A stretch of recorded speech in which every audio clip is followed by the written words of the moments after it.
Herlin Nicole Budol muling bibida sa bagong ipapalabas na pelikula ng GMA Afternoon Prime.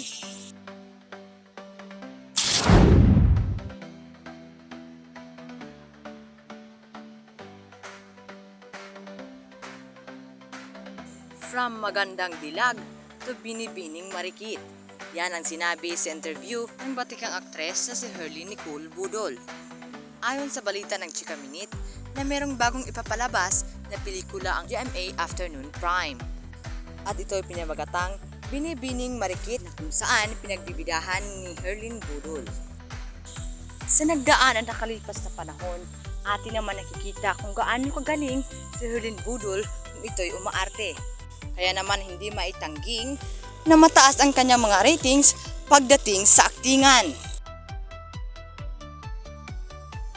Isa na dyan ang magandang dilag na kung saan iba't ibang reaksyon at makukuhang aral mula sa kanyang pelikula.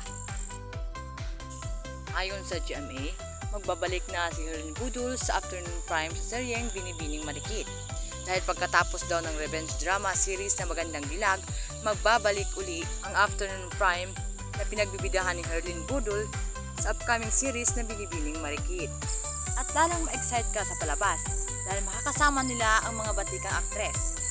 Kasama si Pokwang, Tony Labrusca, Chris Villanueva, Almira Mulak, Thea Tolentino, Dr. Rob Walter, Ashley Rivera, John Fier, Jeff Moses at Migs Almendras.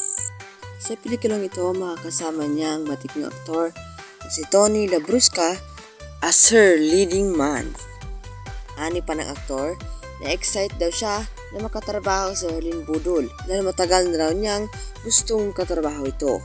Sa ngayon, naghahanda pa daw ang production team upang maisagawang maayos ang bagong Afternoon Prime series na Binibining Marikit.